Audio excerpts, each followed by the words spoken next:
All right, good to go. Good afternoon, everybody. The meeting of the Fire Insurance Review Task Force is called to order. Fausto, please take the roll. Director Torres. Present. Chief Director Bassett. Good. Aaron Casey. Present. Randy Chevalier. Karen Collins. Present. Roy De La Cruz.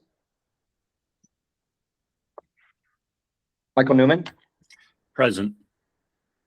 Paul Otrogi. Present. Barbara Rice. Present.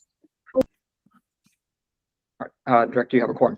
Roy and Randy are both online. I don't know. They were probably muted. So, fire season is all year. Director Torres keeps telling me, but our thoughts certainly turn to wildfires this time of year. And I guess that's why May is Wildfire Awareness Month. But as temps hit 105 in the valley this week and a persistent drought, the state's still on a persistent drought. It seems, particularly dangerous. So I think our work here today is important. And I think that's why the governor and Director Torres held a state agency preparedness exercise last week. So, our thoughts are on this important task force. And I just want to thank the members for their time and their contributions here. Director Torres, do you have any comments you'd like to make? Yes, sir. Thank you. And so I'm really excited about today's meeting. This is the second meeting of the Insurance Review Task Force, and just want to sort of maybe remind us about what our charge is. And so, last time we met, the first thing we did is we talked about areas of heightened fire risk in Arizona. And there's a lot. There's over, I think 1.9 million acres is what we came up with in terms of areas of heightened fire risk that we need data on. We're going to get an update on the insurance data today. And we're also going to sort of maybe turn our attention to the other part of our charge, and that's to start identifying the trends in the data perhaps, but also start reviewing what some of that data might suggest in order to make recommendations around codes, building codes, WUI codes, and around defensible space and even ordinances. And that's really what the final product is to actually make some recommendations. And so I'm really excited about the list of speakers today. We're going to start diving into some of those things that will help this group start forming some ideas about what some of those recommendations might look like. So super excited to be here. Thank you all for your participation. And Director, I'll turn it back to you. Thanks. Appreciate it, Director. And I'm going to turn it over to Lori, who will handle the meat of the meeting. Thank you, both directors. We do have a pretty robust meeting agenda today, so we're going to get right into the general meeting logistics. This meeting is being broadcast online and is being recorded. The recordings and associated meeting materials will be posted to the task force webpage. Comments in the chat will not be recorded. The task force members online, please use your raise hand feature when you would like to speak. Except for public comment periods, only task force members online should unmute themselves and turn on their cameras. If public comments are taken, each speaker's time will be limited. Usually we limit that to between 3 to 5 minutes, depending on the number that we have. And anyone who wishes to comment will have the opportunity to do so if time allows. To comment, you need to fill out a speaking slip or a Google form if you're online. With that, I'm going to turn it over to our first speaker. We are going to hear an update on the Arizona Homeowners Insurance Data Call. We have with us today Tom Zupin. And Tom, I'm going to turn it over to you to first introduce yourself and then go ahead and present. Okay. Tom Zupin. So I'm with the Department of Insurance and Financial Institutions. So I do the data analytics. And so I was tasked with putting together the data call elements, the questions that we're going to be asking insurers as it relates to the wildfire prone areas that DFFM identified, plus get some other aggregated data associated with that so we can compare and contrast the rest of the state with those wildfire areas. So we started this in October of 2025 with data elements and sent out a number of drafts. so that insurers could comment on the data element, clarify anything that they had questions regarding. And we finalized that in April for the final list of data elements. And so that's published and out there. After that, we also had to find those insurers in the state that wrote homeowners insurance. It's not that refined within the data sets that we typically get. So we had to do a survey. So we sent out a survey to about 300 different insurers to see if they did write homeowners insurance. This includes surplus lines, as well as farm policies, as well as your standard homeowners policies, including mobile homes and other types of homeowner coverage. And so right now we're up to 169 companies that we've confirmed do write homeowners. We have about 99 companies that are still pending responses. So we're having difficulties just reaching them because we do not have a good contact list for these types of data calls. And so that's one of the benefits of this, is we hope to be able to compile a better list of contacts and ways to reach out to insurers to get this type of data. Right now, the data call is due July 15th. And so we don't see any problem meeting that deadline. I haven't heard from any insurers that they could not meet that deadline. So that's where we're at right now. Thank you, Tom. Is there any comments or discussion items for people in the room? For Tom? Any task force members online that might have any comments or questions for Tom? Karen? Yes, this is Karen with APCIA. We, of course, have a number of members that write in Arizona. If you are able to provide a list of the companies you have not heard back from, we are happy to see if there are any contacts we can help facilitate potentially. That would be appreciated. Yes. Any other questions, comments? Mr. Christian? Tom, thank you for the update. So I'm just sort of wondering when when the members of the task force might actually have data to start diving into. So the reply due is July 15th. Mm-hmm. When do you think, how long after that will we have something to start looking at? What we hope to do is start developing some Tableau type dashboards that would reflect with what the data set will, bring into us. So we're going to start working on that. So the biggest step is just to do the data cleansing to make sure the data is accurate and there's not any errors in it. So I don't foresee us being able to really provide anything till sometime in October, but we are trying to make sure that we can meet the December deadline to include some of the data in the December report that's due by the statute. Thank you, Tom. Anybody else? Any other questions? All right, thank you, Tom. Want to do the geocoding? Is there on the GIS? That was going to be a question. Roy, did you want to bring up your question that you submitted?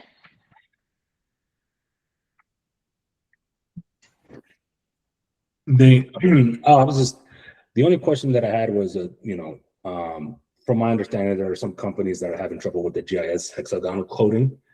And if there was a potential for any type of alternative method that we could provide the data. I know my team is having difficulty providing it, and I had heard that other insurance companies are too. So my question is, I did also see the survey that I passed along to IT to provide more guidance on that. But that was, if there's any other possible way to come up with providing, either through lat long or some other method to provide that information that you guys are requesting. So we did send out a survey last week because we did hear that there were some insurers that may not utilize GIS to the level that the spatial file that DFFM developed. They may only go to zip code type. So converting a physical address of a policy into the long lat that then allows you to correlate it to the geogrids is a step that insurers would either already be doing or would have to find some resource to be able to do it. And so the survey was just trying to get a better understanding of how many insurers out there would need that assistance. We have talked to some of the rate service organizations, and if those insurers are members of those organizations, there may be assistance there, but again, we don't know the scope of that yet. Because what it does require you to do is to take all your policies and convert them into long lap to know which do fall into those geogrids. And that could be thousands of policies if that were the case. So we're currently working on that to see what assistance and guidance we can provide in that regard. Okay, thank you. All right, thank you, Tom. So we're going to move along to our next presentation, which is going to be on systems approach to community wildfire mitigation and resulting insurance impacts. We have with us Dave Winokur. And Dave, if you want to introduce yourself and go ahead and start your presentation. Be online. Let me see.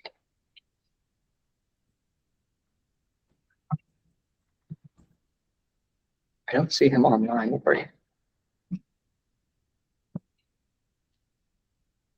we want to skip? All right, yep, No. I guess we'll pivot, and I know we have Matthew here, so let's pivot to our next one. Our next presenter is also going to speak on the same topic. Matthew, if you want to introduce yourself, and then you can go ahead and proceed. Great, thank you. Oh.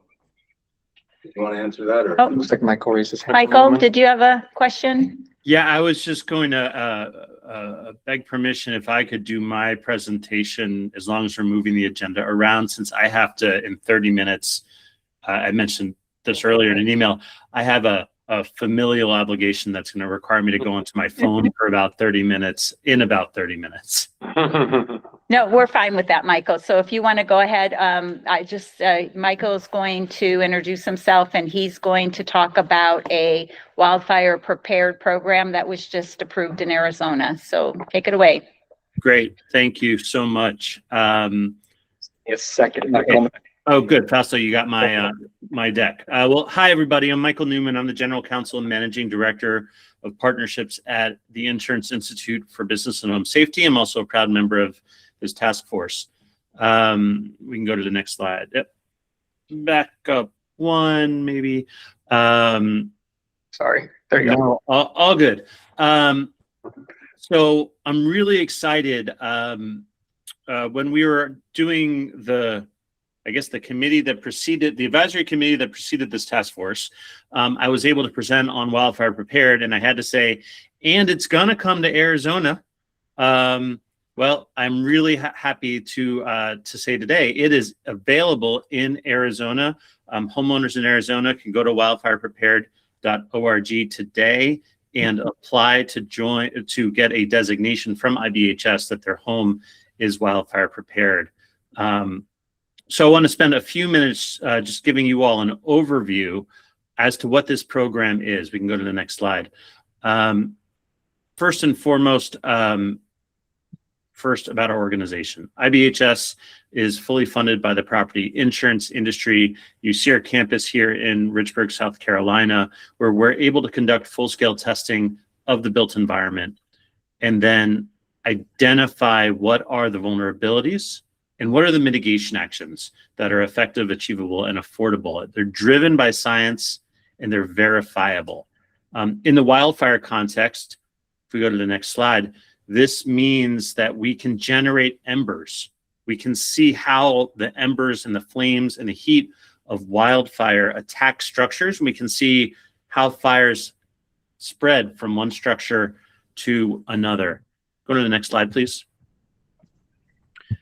And yep. And this is important, this type of experimental research, because after a wildfire, those of you who have been in the aftermath know it's just ash. And you're trying to piece together clues. You're trying to figure out, why did this home ignite? How did it ignite? How did this fire get to it? How did the fire spread to the next structure? To answer those questions, you actually need to watch a building burn. You need to do it on purpose. And that's what we do. We burn structures in a controlled environment so that we can save future neighborhoods. And here's what we've learned from this work. Next slide, please. I'm not telling you folks anything you don't know, but wildfires have three channels, three ways that they spread. There's embers, there's radiant heat, and there are flames.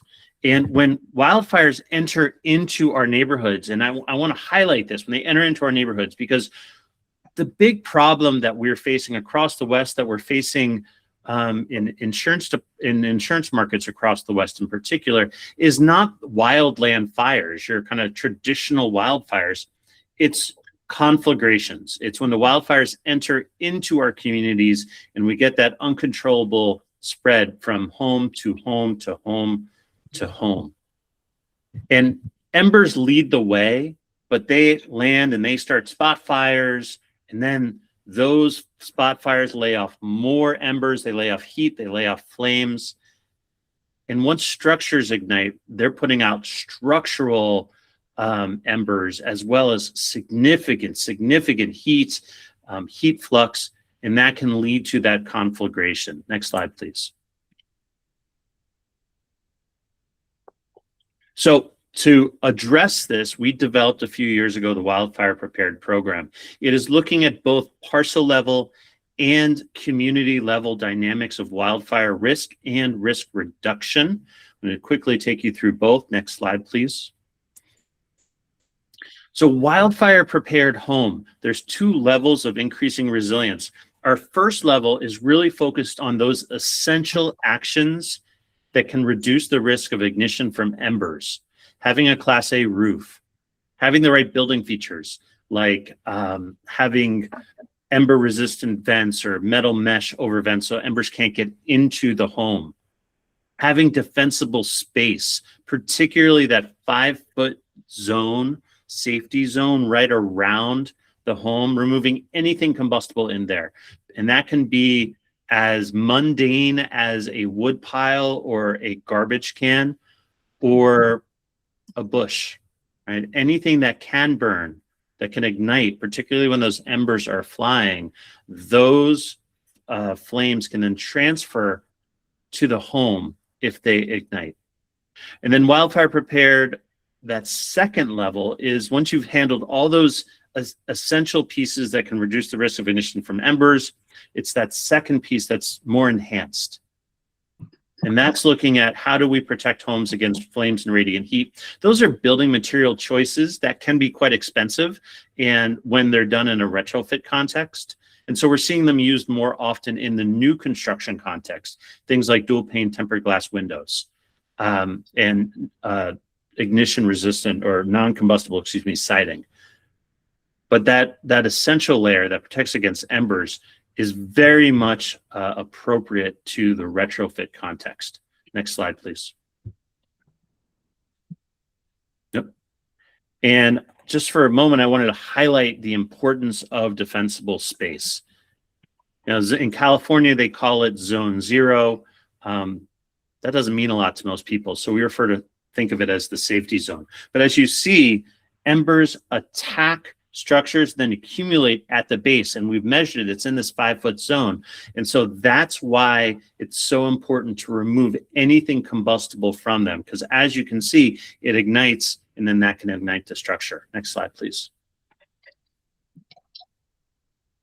I want to walk you through the designation process for wildfire prepared, what a consumer would go through.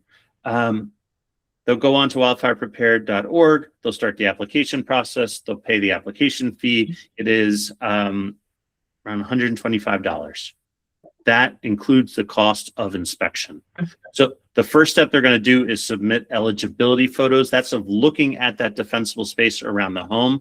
We found this is the biggest point of failure for people who do not meet the standard. And so we require them to take pictures right up front to show that they're able to meet this requirement. After it goes through our IBHS review of those eligibility photos, we send out an inspector. The inspector takes documentation of all of the actions required by Wildfire Prepared. It comes back to us for a quality assurance check, and then a designation is issued. That designation is good for 3 years, subject to an annual landscape review. Every year, the homeowner is again required to take pictures 360 degrees around their home. Why? Because green stuff tends to grow. And we want to make sure that their defensible space is meeting our requirements.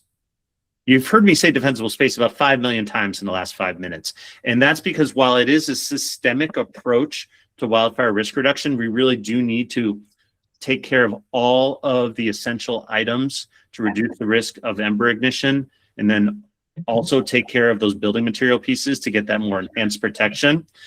I do think that removing combustible material, although I love all of my children equally, is my favorite child. It is first among equals. It is so critical, and that's why I keep harping on it in this presentation. Next slide, please. But wildfire is unlike any other risk because it's not just what you do, it's what your neighbor does. Your neighbor's homes are not just your neighbors, they're actually structural fuel that's causing risk to your home. And so we've created Wildfire Prepared Neighborhood. It's thus far been adopted by builders in California for new construction, and it takes our approach to community level risk reduction. We want to have the right level of structural separation, at least 10 feet between homes. You've got to eliminate all connective fuels so that the flames can't follow from one home to another. And then the homes themselves at the parcel level need to undertake the right set of actions by getting wildfire prepared designations. We think this is the right approach for reducing risk, not just at the parcel level, which is important, which is in fact critical, but reducing risk, extending that out to blocks of protection, to neighborhoods of protection. And that's what Wildfire Prepared Neighborhood is all about. Next slide, please. Wildfire Prepared has now grown from first in California, then we added Oregon, then we added Nevada and New Mexico. And now, as you can see, the program is available in 14 different states. Next slide, please. And really what the program is about is the families who live in these homes, the people who make up the community. This is Gary Ledbetter. He lived through the Camp Fire in Paradise, California.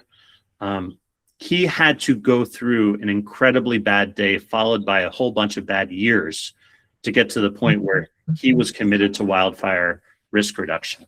And he has a wildfire prepared designation today.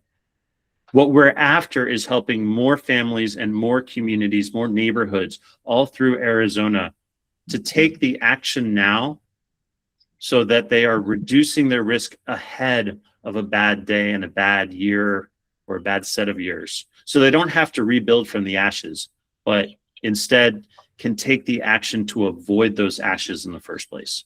Next slide, please. I want to just, that's all I have, and I'm happy to take any questions. I do want to encourage all of us as we're doing this work on the task force to think about the following. We cannot just do random acts of retrofits when it comes to wildfire.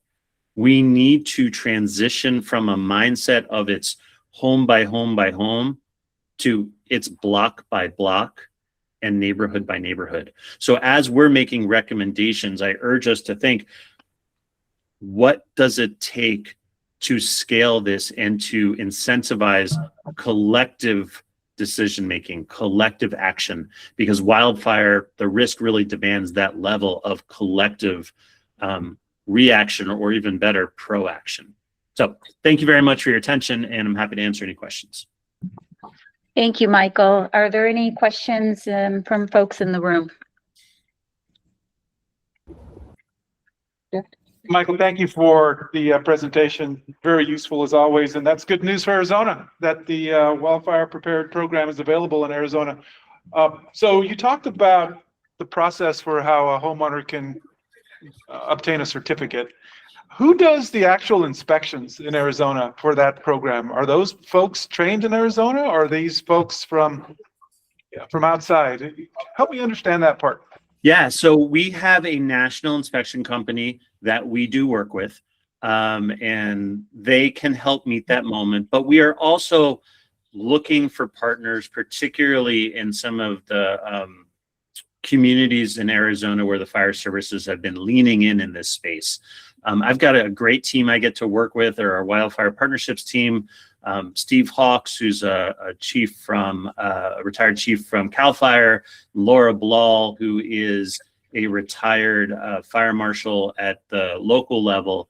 And they work really closely with fire services, with community groups to find ways that we can incorporate our program into the great work that's already happening. We're not looking to come in and Bigfoot in a new state. We're looking to find ways we can integrate into the action. So the great investments that are happening at that local level or even the state level can help more residents, more communities achieve a designation that insurers will understand and recognize.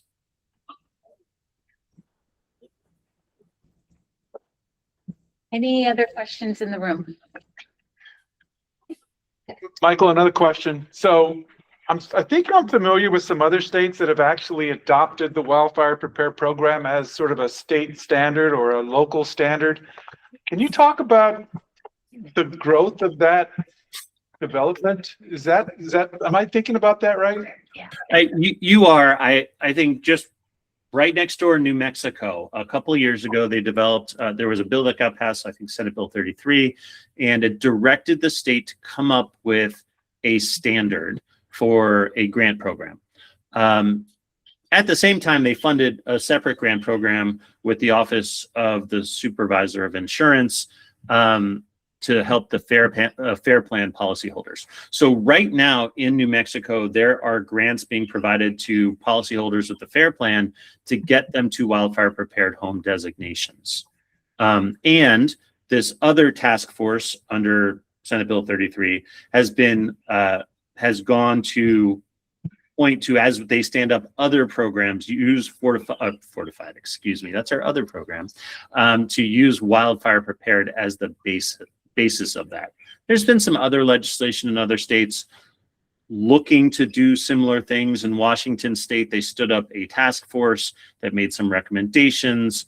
In Colorado, there is some legislation that name checks wildfire prepared. I wouldn't say it is the sole standard, but it is seen as the gold standard.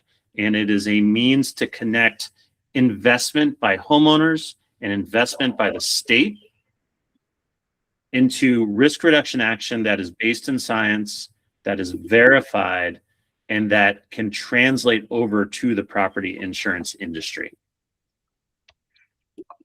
Director? Michael, that's good information and well presented. Thank you. Are you seeing any impact in insurance rates by virtue of these developments, or is it just too early? So it's pretty early. We soft launched Wildfire Prepared in an additional 10 states a matter of days ago, really. And so no one moves that fast, as you know, Health Director. And I think California is the place where we have the most designations and the most engagement. And also California is a unique case when it comes to the insurance market and the way that it's regulated and the pricing and both the affordability and the availability challenges that they have in California. We could spend the rest of our session and several more sessions talking about that, and we certainly don't need to. But there are discounts available in California. My understanding is that there will be some price considerations coming online in other states soon. And I think if we have this conversation a year from now, there will probably be a lot more to talk about. Thank you. Are there any questions online or comments from folks online? Karen?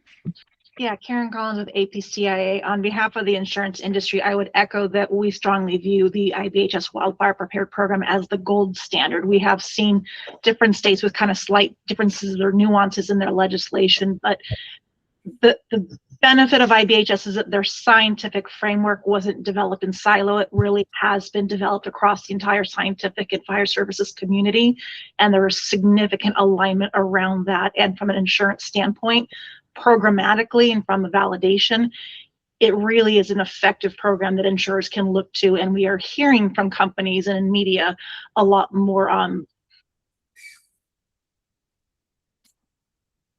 recognition of that as companies are looking to expand their footprint in certain high-risk areas. Thank you, Karen. Anybody else? All right. Thank you, Thank Michael. you. If Appreciate I it. disappear, I will pop back on. Be safe on the phone. Okay, we're going to pivot back now to the systems approach to community wildfire mitigation and resulting insurance impacts. And we do have Dave now with us. So Dave, if you will introduce yourself and we will start your presentation. Thank Great. you. Thank you. Thank you very much and appreciate the flexibility. Good afternoon, everybody. I'm Dave Winokur. I'm a retired local government fire chief. I retired about 1.5 years ago, and for 7 years as the fire chief of an independent special district of an affluent community where we had plenty of problems, but money was not one of them. I beat my head against the wall of how I could shift the community's interest in reducing risk and the concerns they had about their insurability of their community, how I could shift that into meaningful mitigation activity to reduce the vulnerabilities that would allow a wildland fire to transition into the built environment and burn as an urban fire. And if there are two things that Michael said that I could highlight as the absolute most critical, is that if you were building new construction, and in California, that just really wasn't an option, at least not in my district, but in Arizona, as I understand, there's a lot more opportunities for new construction. If you're building new construction, you should be building to the wildfire prepared neighborhood home, and you should then be viewing those wildfire prepared neighborhoods as non-burnable buffers that protect the legacy portions of your community from the ground component of fire. Now, depending on their disposition and their depth, they may not protect the community from embers, but that is the right answer. That's the answers to the test are right there. And then the second thing he said that I could not agree with more is that random acts of mitigation, either at the single parcel level where a resident carries out work or activity that reduces some of the vulnerabilities that cause that home to be susceptible to ignition at the parcel level. There is no partial mitigation. A home is either mitigated or it is unmitigated, because fire is opportunistic and it will find the gaps if there are vulnerabilities on the home. So at the home, it needs to be at the home level, it needs to be fully mitigated. But secondly, if a single home within a dense urban or suburban setting is prepared for wildfire, but the homes that are around it are not, well, then we have a very real problem, because that home is susceptible ignition from urban fire, i.e. an adjacent structure on fire. And it depends on whose research you read, but somewhere between 20 feet and 50 feet, those homes are coupled, meaning that if home A is burning, it will ignite home B. And in most of our suburban and urban settings, either that separation or the wooden fences that connect the homes means all of these homes are coupled. And so this becomes a step function problem, that until you have the appropriate number of structures or parcels within a designated area, until those have all been brought into a mitigated state, you have largely not reduced the risk, because the risk is now of urban fire. And so, as I said before, if we're talking about new construction, build to the wildfire prepared neighborhood standard and we're done.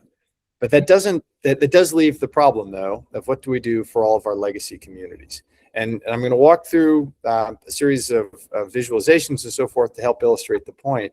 But I would just start with the disclaimer that it would be better if everybody in a WUI community did everything with regard to mitigation activity. That would be better, so stipulated. The challenge, of course, though, is pragmatically and in the real world, there are very real constraints around how much work we can reasonably expect to get done over what time frame. There are constraints with regard to resources, and there are constraints with regard to will to act. And so the work we've been doing with the XyloPlan that I will walk you through here is how do we identify the wildfire threat, how do we identify the mechanisms of ignition, i.e. the specific function that will cause of heat transfer that will cause a home to ignite, be that ground component vegetation fire, be that three-dimensional ember cast, or be that the subsequent urban fire with structures as the fuel most likely to carry the fire. We need to understand that. And then from my perspective, we need to ruthlessly prioritize the mitigation activity to understand what is the absolute minimum amount of work that it will take across the absolute minimum landscape to achieve a change in risk. Because once again, if it's a step function, until we get to the threshold that triggers the step function, we get no partial credit. And I think the real risk here is that if you undertake wildfire risk reduction activity without a plan that is bounded in the immutable laws of heat transfer and recognizes the different manner in which fire can spread, you will end up potentially, as most end up in this place, in a very unhappy place where a lot of activity has occurred, but you have no outcome to show for it. And then you have a very real political problem where communities say, hey, wait a second, we did all these things, right? We formed a Firewise neighborhood and we dutifully put up our signs. We held a bunch of meetings. We established a chipper program. We wrote a CWPP. We cut a fuel break. Yet we all got non-renewed or saw significant increases in our insurance rates. And now either we give up because this problem is unsolvable, because the price signaling they're receiving suggests to them this problem is unsolvable, or we double down on regulatory elements to demand credit for the activities. And I would, as I walk through these visualizations, I would just ask you to remember that activity is not an outcome. There is no state of partial mitigation for a single parcel. And if we are mitigated against wildfire, but the home is exposed to urban fire, it will burn. So with that framework, let me walk you through some things that are our attempt to solve for the problem of how we mitigate a legacy community. So what we see on the screen here, this is Simi Valley in Southern California. And we take a look at the distribution of weather events that are capable of forming a fast moving fire that will escape initial containment. These are the 2.8% of fires that result in 88% of the structural loss. And along the bottom here, we see the distribution of frequency over time, that this area sees a lot of winds. And on the left here, we see the wind direction. So these are primarily north-northeast Santa Ana winds. And we see a few, not none, but not as many as the Santa Anas. We see a few onshore flows where it's a reversal. All that dry air has gone from northeast to southwest and is now coming back in. So for the rest of the presentation, we're going to anchor on the discussion of the implications of a Santa Ana fire on this geography, understanding this is the frequency and the characteristics of those fires. So we start by running a series of ignition lines underneath those weather conditions and to identify the fire pathways. What is the combination of topography, fuel, and weather that will bring fire into a community? And so that's what you see here. These are the lines coming from northeast to southwest. And I think we established very quickly that this community has very real exposure to wildfire. The next thing we want to look at is understanding where fire will encounter the built environment, i.e. where ground component fire will close with the community. Where are the associated ember deposition areas? And so we see here as we zoom in, we get a sense of where are the areas that are not at the vegetative edge. These homes are here, but are still within the ember deposition area where they would need to have some degree of wildfire preparedness with regard to ember resistance. And we can then tie all that together with a visualization of fire spreading. Here we see from an ignition up here in orange, we have green is vegetation to vegetation. Blue is ember-caused ignition. Red is structure to structure, to get a sense of what is the vegetative ground component fire spread and what is the potential for structure fire that would follow at to give us a sense of the exposure. The next thing we want to do is start to turn this around into a community mitigation plan that is prioritized. So we start by looking at holding features. Where are the non-burnable features within the community that are already present that can help us subdivide the community into a series of compartmentalized smaller basins within which work to reduce vulnerabilities can aggregate to other work to reduce vulnerabilities to achieve network effects. And some things that jump out right away is we have a golf course. That golf course will never burn. Embers will fly over it, but those fairways will not burn. And we have some significant roads. We have a freeway, we have a school, we have a park. I think this is a commercial shopping complex. We have some non-burnable things that are already present. With regard to the roads, we also take a look at which of these are critical evacuation routes so we can understand the intersection of the threat to property and the threat to life. And understanding where these non-burnable buffers are and how the community is broken up, we can start to subdivide the community then into a series of basins. And we do this because, as I said before, if risk reduction is a series of step functions, we should understand what is the right aggregation of parcels we should be looking at. So as an example, this group of homes over here, they have coupled risk. If these homes at the edge start to burn, the urban fire will spread structure to structure through these dense structures here, down through the community, and will quickly, you can see how fire will come off the landscape and could travel through these homes. On the other hand, though, these homes way over here, several miles away, they also have exposure to risk. But their exposure to risk is not coupled to the exposure to risk in this other basin, meaning that we should not count for the work done here, should not be counted side by side with the work done over here, because we need to count for each of them separately. And to Michael's point about random acts of mitigation, if we are going to pick an area to prioritize for work, we should pick an area to prioritize for work and focus there until we have the necessary density of mitigations to achieve a fire adapted state in that particular community. So for the rest of the time, we're going to take a look at this particular neighborhood just because it's such a clean look at exposure to wildland plus the golf course here that gives us things. So we want to take a look at our exposure to surface fire. Where are the homes that are exposed to surface fire, and then ground component surface fire? And where's the subsequent exposure to urban fire? Meaning that if we do wildland mitigation work down in this dark red area where the primary risk is urban fire, we're not going to get any benefit for that.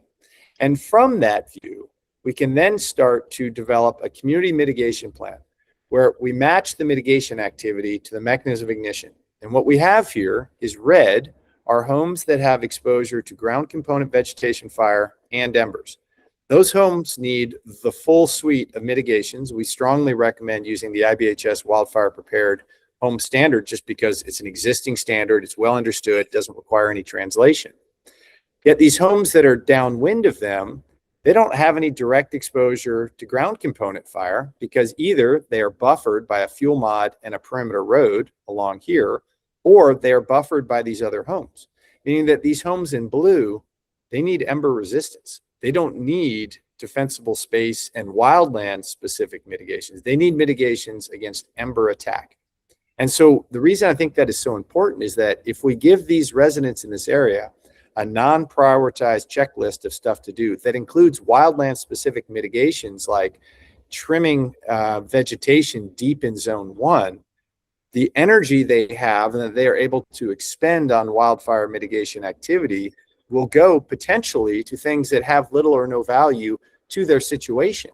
Because what these homes need is ember resistance. Because if they survive ember attack, their other threat is urban fire that can only be initiated if the upstream homes start to burn, assuming that they're prepared for urban fire.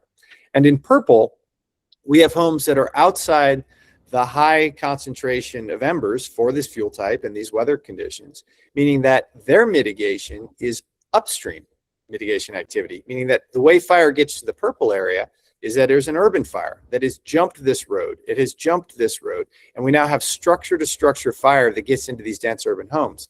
And if these dense urban homes are prepared for wildland fire, that doesn't do much for us because there's no way ground component fire gets into the dense urban core. And they're outside the ember deposition area for this particular fuel type and weather conditions, meaning that these homes are exposed solely to urban fire. And their mitigation is activity done upstream by these neighbors, and that we would be wasting our limited efforts, our limited resources, our limited will to act if we allowed say a Firewise neighborhood with a ton of interest and activity to pull our resources in to wildland specific activities in this particular area. And from that, we can take a look at how we can change a whole bunch of things. And I'll walk you through how we translate that into a view of the problem viewed through an average annual loss framework. So we're back in the same area, and here's our golf course. And we look at what is the node edge connection if homes in this upper area that heal if they started to burn. And I apologize if it's too small to see, but in the bottom left, we have some numbers broken out here. that we have a 0.514% average loss probability. So in any given year, there's a 0.5% of loss. The annual expected loss comes out to about 22K for this pixel. And the total value within that is about $4.3 million. But the network effects go north of $6 million very quickly as that fire begins to propagate downstream. So the goal then is to keep fire out of these areas where all these edge node connections are unlocked and our TIV numbers for expected loss start to go through the roof. And then the next thing we look at, viewed through the same lens, is what is the average annual loss avoided opportunity. So we're back in that same area. And I know it's hard to see, so I apologize, but in the top right, we have a burn probability unmitigated for these homes at the heel of 60 to 70%, depending on the home. And that probability drops pretty sharply as we get into these other areas where we're decoupled, but it still remains high. And in these downstream areas, we have burn probabilities of 7%, give or take, for fire having burned its way through all these areas and gotten there. And if we then suggest that this upper area, this heel that represents the primary entry point for this area, if we were to get that area into a mitigated state, and by that I would mean the wildfire prepared home for the structure, so we're talking Class A roof, we're talking vent replacement, we're talking non-combustible vent for ember-resistant mesh, and no combustive siding within 6 inches of the ground, a full home ignition zone or zone 0, inclusive of the wooden fences, and thoughtful trimming, limbing, thinning in zone 1 to keep fire out of there, we can start to generate a significant downstream impact. So as I said before, this green area would be if these homes were all mitigated, and we would then see the probability of loss of the burn probability drops from, in this particular pixel, from 74.5 to 19.1%. And this is not accounting for our firefighting contribution. But if we go down into these downstream areas where no work has been done, we start seeing probabilities drop from 10% to 1% to down to into the point into tenths of a percent. And the left side, we can see a projected avoided loss of $20 million, projected mitigation costs of about 800K, using a pretty high number per parcel for a 24.7x ROI. So we can start to understand the impact of work done up here, not only for the homes that have done the work, but for the downstream homes that have little to no exposure to anything having to do with wildland, whose sole exposure is for the consequence of a urban fire. And we think this is an important way of looking at it, because without an ROI component, particularly an ROI viewed through an average annual loss avoided framework, we are unlikely to be able to engage in the hard conversations about prioritization. And we are far more likely to confuse activity with outcomes. And look, there's nothing wrong with the Firewise neighborhood program. I think it's a great way for a community to get organized and express an interest in wildfire risk reduction. But there is also nothing about being a Firewise neighborhood that is associated to a reduction in loss, because it is unknown what mitigation activity they use to meet the 1 hour requirement. And so if we are using a hard standard, in this case, the IBHS wildfire prepared home, or in California, Chapter 7A, plus defensible space, or wherever you may be, whatever standard you have. And then we can see the aggregation of those individual parcel activities. I think then we can start unlocking the network effects that it takes to really drive down risk.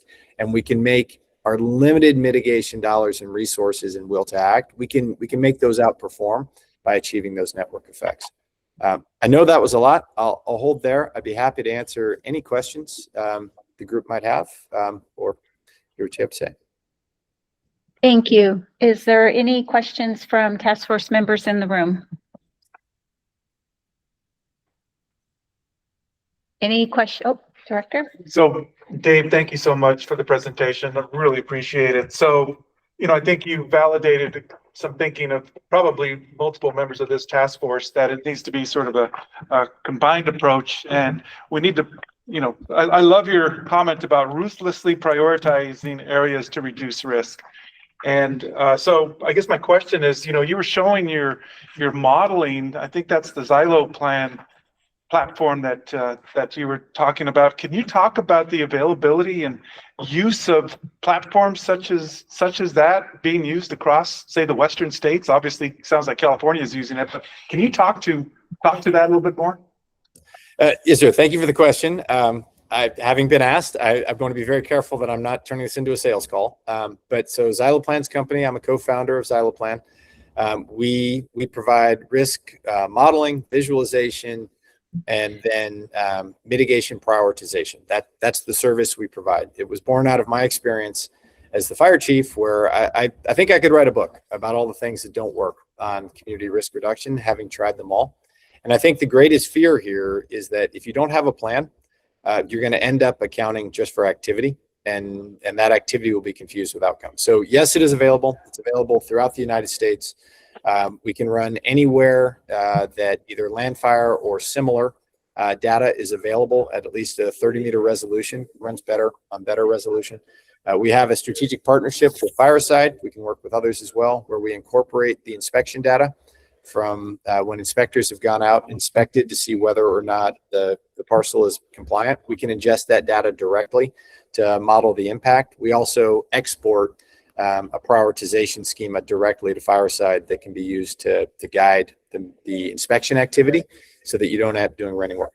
We're a for-profit company. We would happily take your business. And should anyone be interested in having an assessment done for a community, we've worked with HOAs, cities, fire districts, and counties at this point. Thank you, Dave. And Lori and Director, the reason I brought that up is because to remind ourselves, as one of our responsibilities of the task force is to start looking into existing science and data. And the point is, my point is that there's multiple examples of data, science, and models and tools that this group can really start taking a hard look at and maybe making some recommendations on how applicable or useful they might be for Arizona. So thank you, Dave, for your comments on that. Any other questions in the room? Barbara, I see you have your hand raised. You can unmute.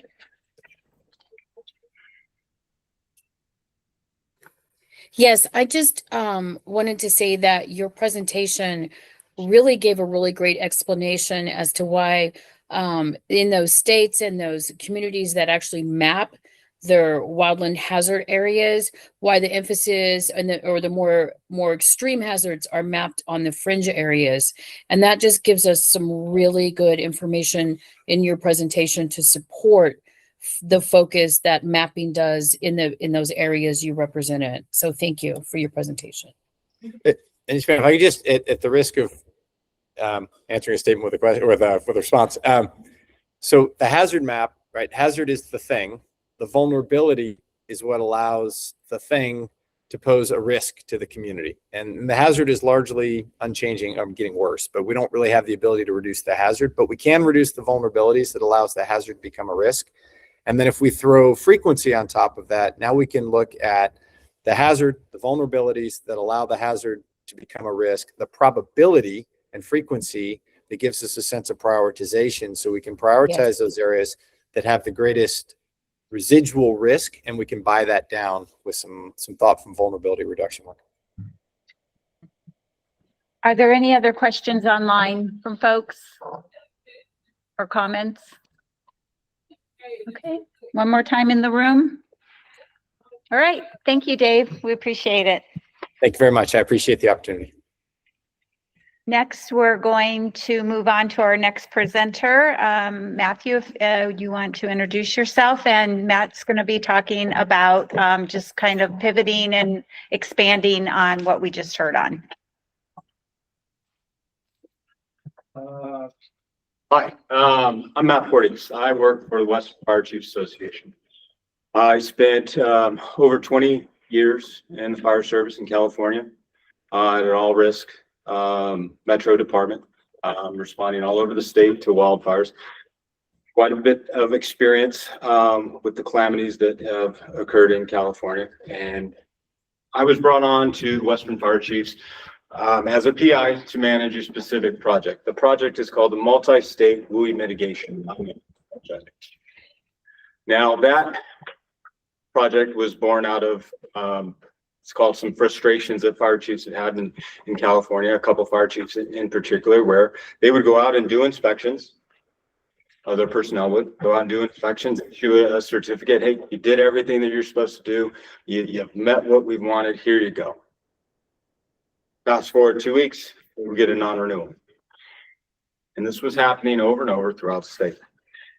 And so it was quickly identified as there was a disconnect, a misalignment between what the fire chiefs were doing, what the fire marshals or the body that sets code in that state were doing, what insurance was looking at, and what the regulator, the insurance regulator for that state was looking at and considering for the regulations and how they manage the admitted market in that state. So this project was designed to go into originally it was 4 states, expanded to 7 states, and that includes Arizona.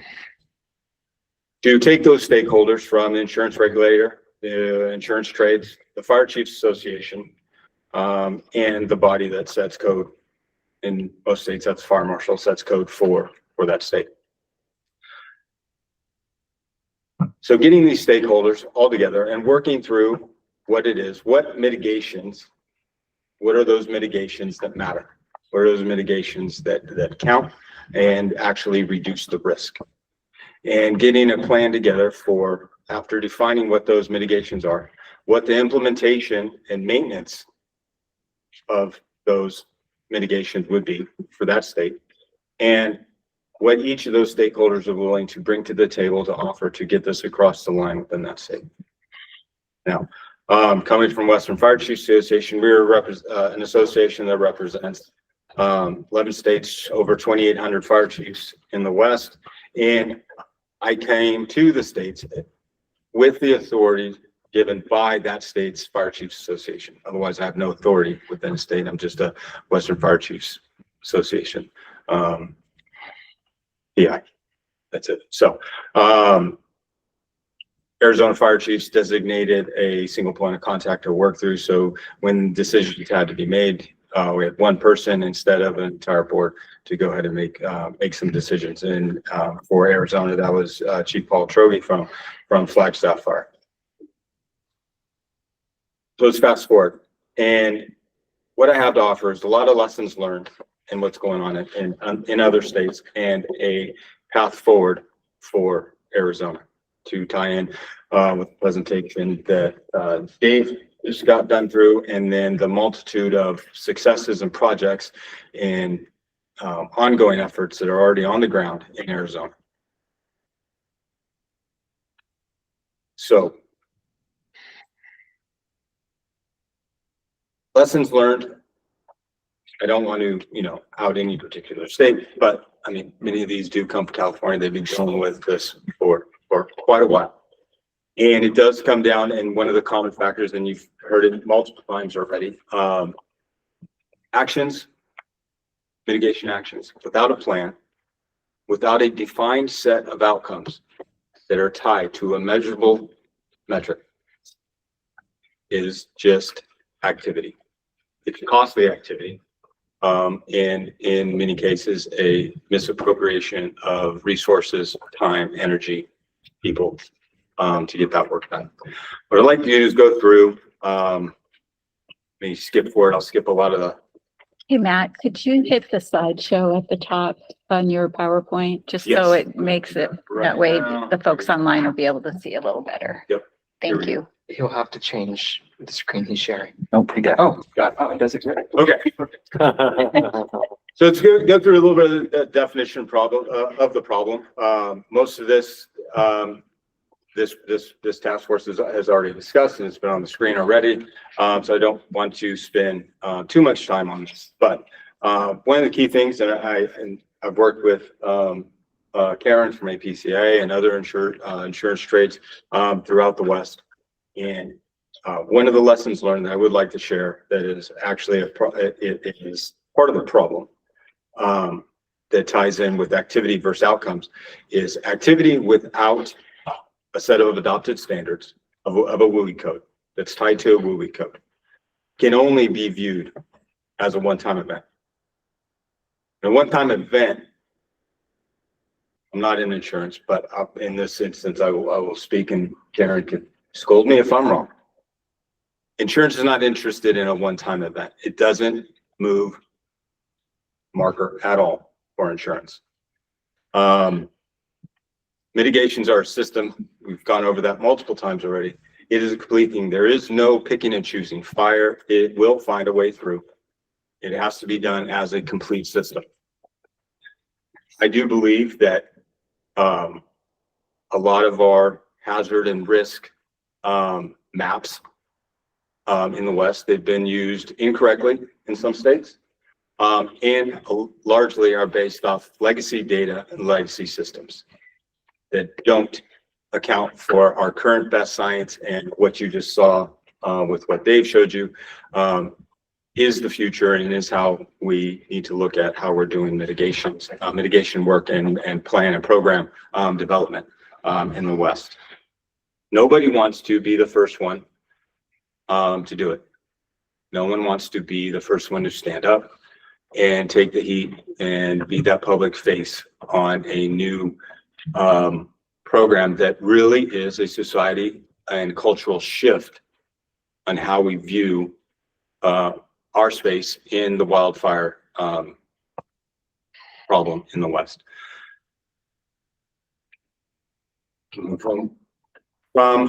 So I spoke about the Western States Alignment Project, and working in 7 states right now. And I can honestly say, I'm not saying this because I am here.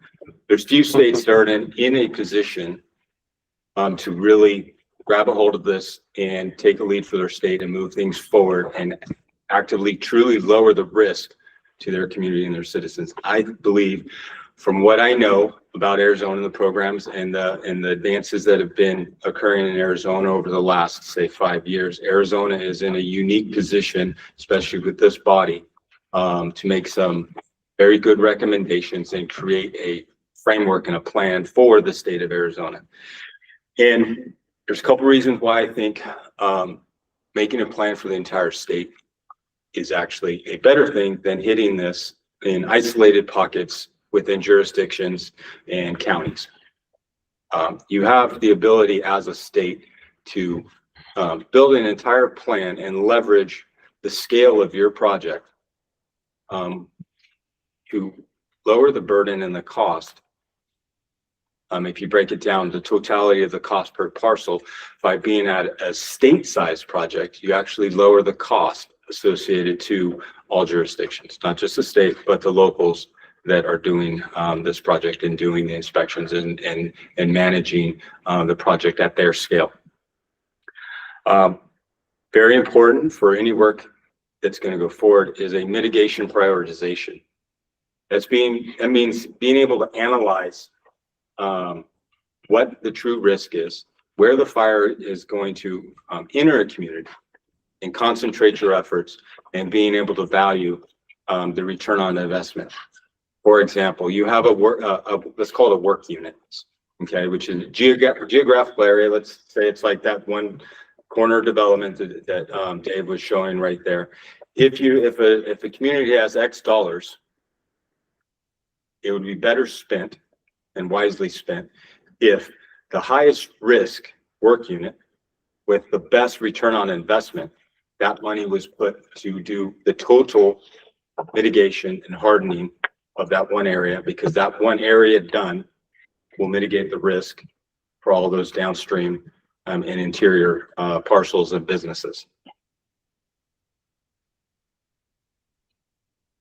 With that, I would say, and this is a lesson learned from many states, as you build your project out, a critical component of is updates throughout the year. So an assessment done once is an assessment done once, but then you're doing work. So if you break up the year into, let's call it fire season and mitigation season, acknowledging that fire season in Arizona pretty much is a year-round thing, but the majority of the fire season we have limited to about 7 months.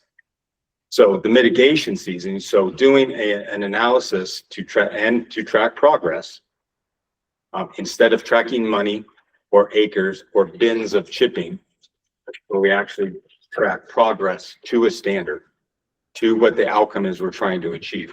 If an analysis is done for mitigation season. So say at the end of fire season, because at the end of fire season, we can take all the work that's been done during fire season, including all the burn scars and everything, and put them into the analysis and then reprioritize mitigations through mitigation season.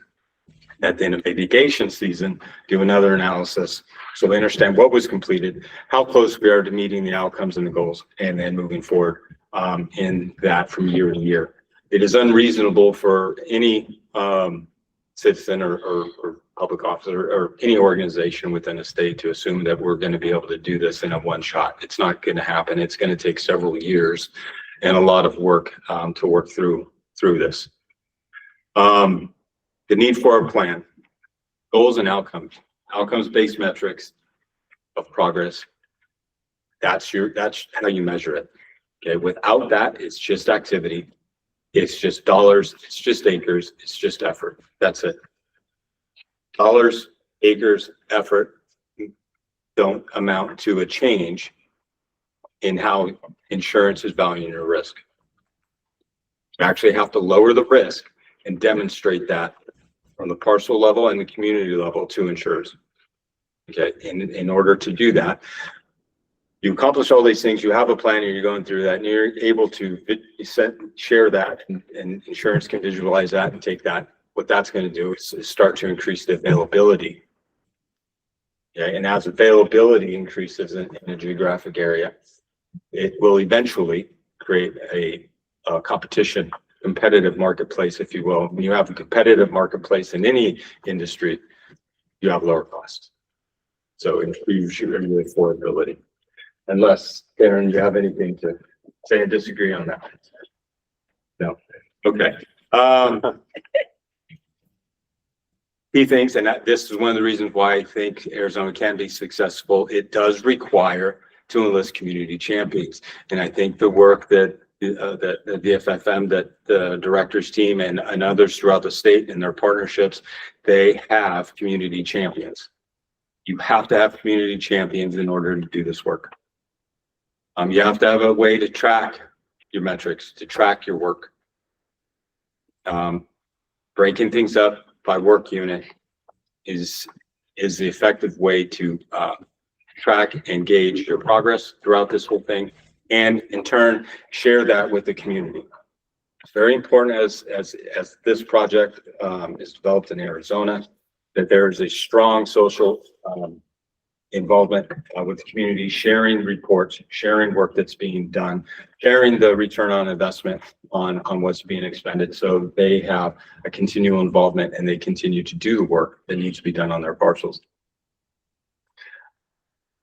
Clearly understanding the difference between activity and outcomes, that has to be outside of this room. That has to be with every fire chief. That has to be with every district chief. That has to be spread out throughout the community, and the community needs to understand the difference.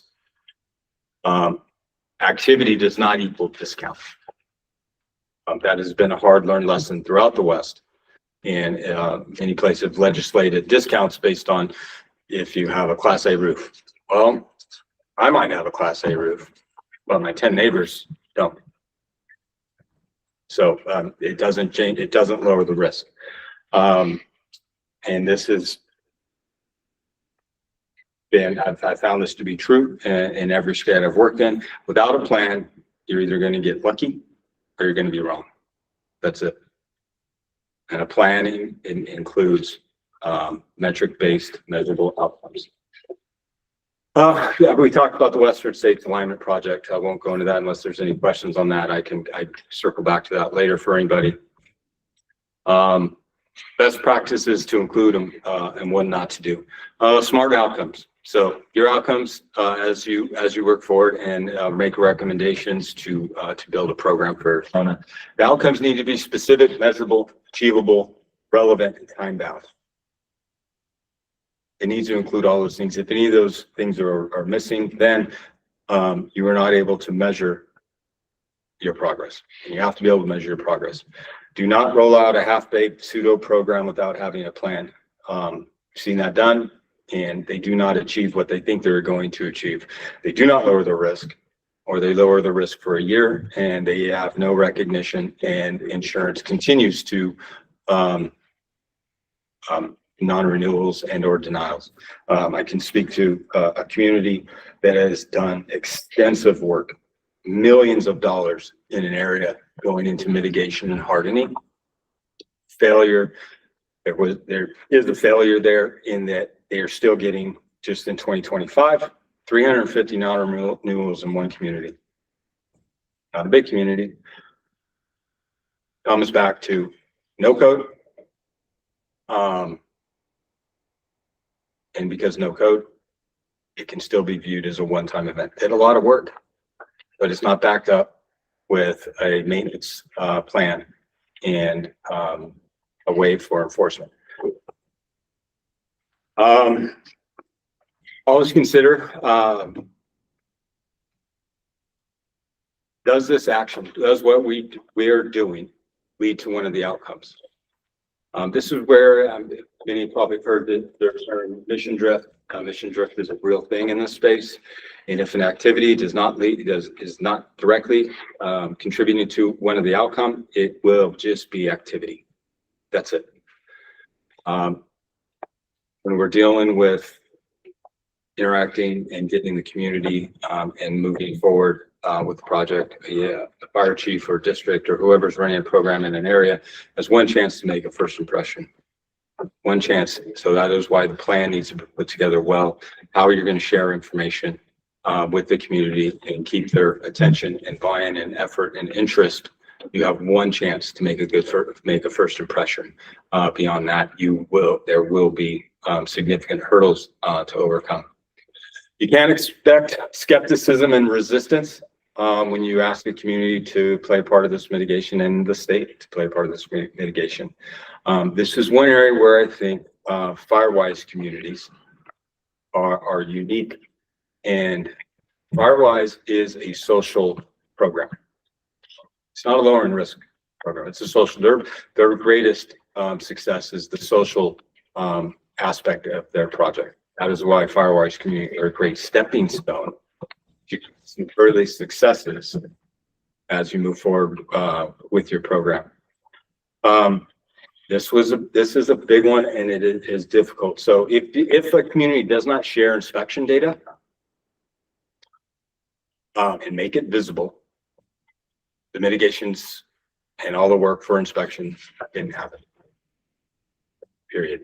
And that is where a program that project that hopefully will be funded here in September, which is called the Urban Fire Mitigation Exchange, which is where the attributes of a parcel, the mitigation work, the inspection criteria, all that data is we have the ability to put into an exchange that we're going to be building and take that data to turn it into a usable product for insurers and modelers so that they have that 0 to 30 meter, is what I call it, 0 to 30 meter view of what's actually happening at the parcel level and at that neighborhood level. The biggest bad practice across the West is thinking that something is better than nothing.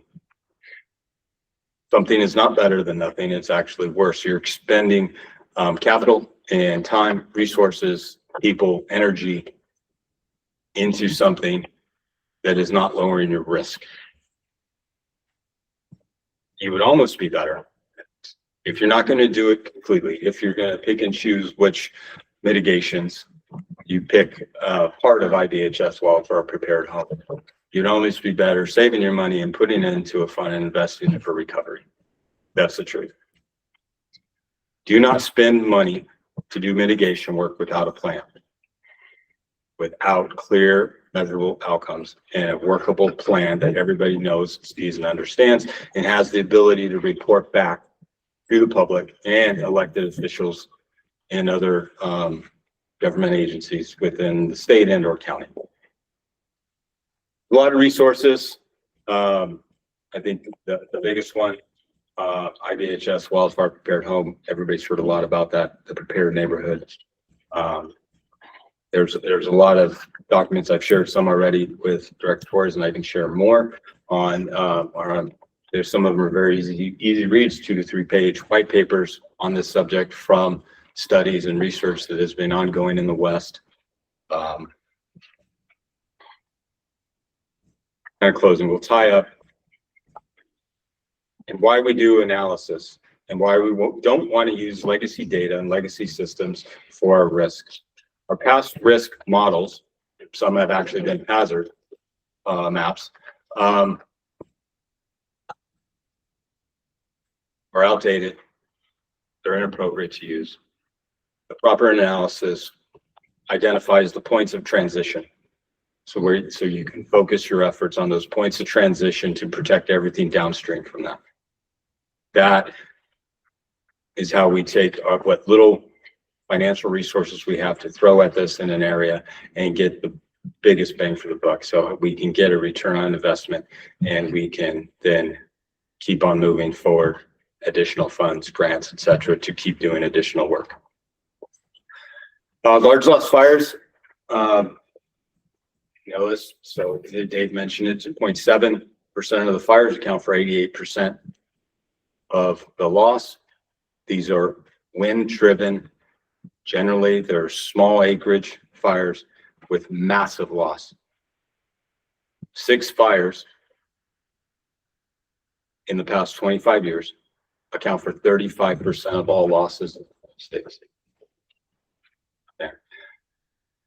Dry receptive fuels, sustained high winds, low relative humidity. I think you can all agree Arizona has that in abundance. Ignition resulting in rapid fire spread through vegetative fuels, and then the transition from that fire and those vegetative fuels into the built environment. What happens there and why we have the high property loss is that fire and the progression of that fire outpaces our firefighting resources. And in some instances, the fire is so intense that our firefighting resources have no other choice but to stand there and stare in awe at the ferocious destruction that fire is taking, because there's no way for them to engage. I should add for the chiefs associations that are present, Paul and Randy, this also comes down to, we can look at this as a firefighter safety issue also. If we lower the intensity and we lower the transition opportunities of a wildfire into a community, we improve firefighter safety. We do not have firefighters hanging it. They will always hang it all out there for their community, but we do not have them putting themselves and forcing them to be in a situation where they are going to be injured and or killed in that wildfire, which we see every year, because we fail to do the mitigation work that will lower the intensity and the speed of that fire. So there is that to consider to the chiefs associations. Tightly spaced structures, and this is why we've mentioned, it was mentioned a couple times, future building and building codes and movie codes, however, how you move forward, they have to be deconflicted. Not just building codes, but other codes. Community improvement ordinances for beautification of a community. Met with several jurisdictions where they have those in place to improve the look of their community, adding a requirement for vegetation to be placed on all remodeled and newly built, including up to and including vegetation in that 0 to 5 feet, which is where we know we have so much risk. Those also have to be deconflicted, and it has to be part of the plan.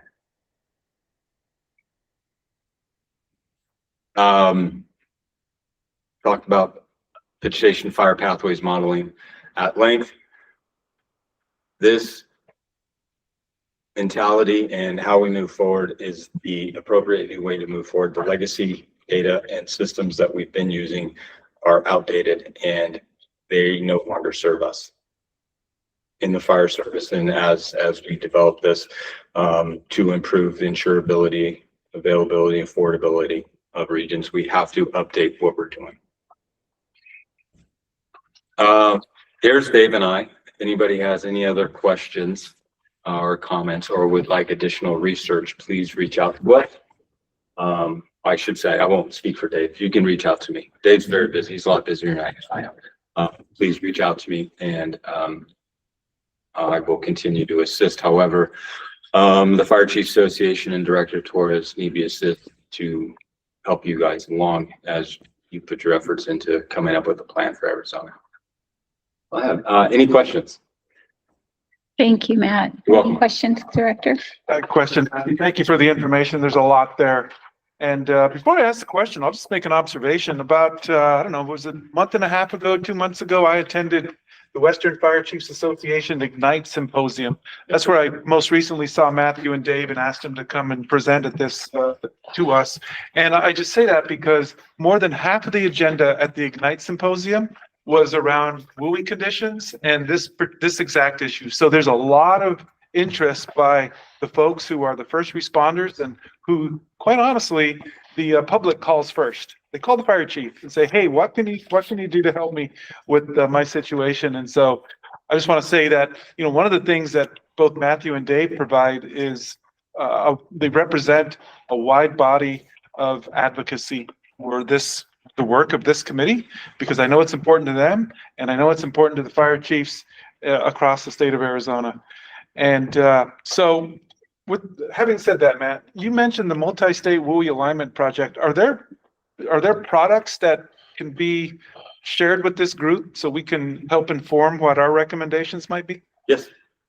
I would appreciate if we could get copies of those. Yes, sir. So we could include it in the record and share it with the committee members or the task force members. Yes, sir. I'll do that today. Okay, I appreciate that. Sure.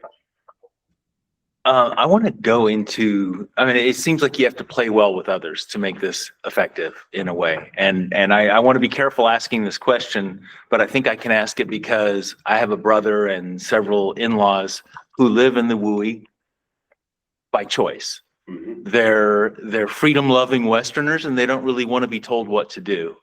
They may not want to, you know, harden their barn or whatever the case may be. How do you overcome that? I mean, Yeah, great question. Let me start with, there is the WUI, which is the interface. There's also the intermix. And in my experiences, a lot of times when, let's say your family members, there's some confusion on where they actually lie. The intermix is when we have homes that do not have a hard boundary, a development boundary to the native landscape. that's them. They're in that hard boundary, right?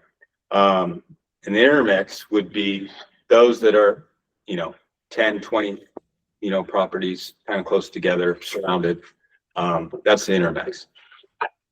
The challenge with all those who just don't want to do anything, and that's going to happen. That should be built into the plan, and that is why community involvement and community champions with investment from in time and energy and communication with the insurance partners in that area is important. I found that even those that don't want to do anything eventually will, let's say, comply, because it comes down to how they're getting hit in the pocketbook. Okay. Those areas that just refuse to do anything, and many other areas that do things, well, those areas that do things and meet the standard and take on these projects and accomplish this, those are the areas where insurance is going to want to be working. And those are the areas where insurance is going to focus on writing policies. That is another reason why a WUI code adoption with an implementation, maintenance, inspection, and enforcement is important and actually has to be part of the project, has to be part of the plan. And a follow-up question, if I may. Mhm. How much do people generally have to see as a promise of return on investment to dive into this project? That varies, but what I do when I talk to fire chiefs about this, their ability to just have insurance in some instances, in some cases, in some locations, is their discount. Okay, additional discounts. I have not seen forced legislative discounts in any state work. I haven't. It doesn't lower the risk. It just mandates that insurance, because someone puts a Class A roof on when they had to repair their roof, that they get a little bit off, a percentage off. It doesn't change that. The conversation needs to go the route of, you've expended your life's work, all your funds, to create the place where you want to live. That is now at risk. No one has to write you an insurance policy. No one has to insure your inability to lower your own risk. So they're literally putting their lives, their children's lives, their financial security on the line. So there's different levels of conversation that are going to need to happen with different people. But as more information, more community outreach, and taking a lot of the tools, say from Firewise, to bridge those social hurdles, those people who don't want to do anything, and you're always going to have somebody who just refuses to do anything, and that there's no way around that, but you can lower that. And that's why a community social project, that's one of the reasons why I like, and I don't work for Fireside, but what I appreciate about their inspection program is they've actually brought social psychologists in to how they build their program. And a lot of it is focused around how to get people to do more things on their property. The inspection occurs, they have a list of 10 things. Those 10 things are listed in an order that are actually achievable, and they're reinforced. Okay, so you have your inspection and you have 10 things, and you take care of the first one, and you get on your portal and you update a picture or whatever. What immediately happens in their program is the fire chief immediately sends them an email, a postcard, and reaches out. Hey, saw that you took care of this. Great job. We've acknowledged it. It's been changed in the system. Appreciate your work. That reinforcement actually causes them to do a lot more. And then as the discussion within that HOA and those homeowners talk to their neighbors, what we found is that it's kind of spreads, and it's kind of like a snowball effect. Thank you. Yep, welcome. Any other questions in the room, comments? How about folks online? Yep, Michael? Thank you. Thank you, Matt and Dave, for those presentations. It's a question for you, Matt, but maybe also for the task force writ large. This is called the Fire Insurance Review Task Force. We all use a lot of jargon. I'm not indicting you, Matt. I use it too. That probably hurts everyday homeowners and communities from understanding what the heck we're talking about. I mean, you got the WUI, you got the intermix, you got the, wildfire, wildland fire, conflagration. We all do this. So that's more of an aside that we should all, I think we should all try to use a little less jargon so folks who are watching can actually understand what the heck we're talking about.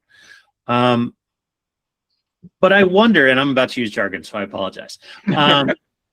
I wonder if our focus with this task force and the recommendations that we're being asked to make should be wildfire generally, or should be focused solely or primarily on the conflagration piece.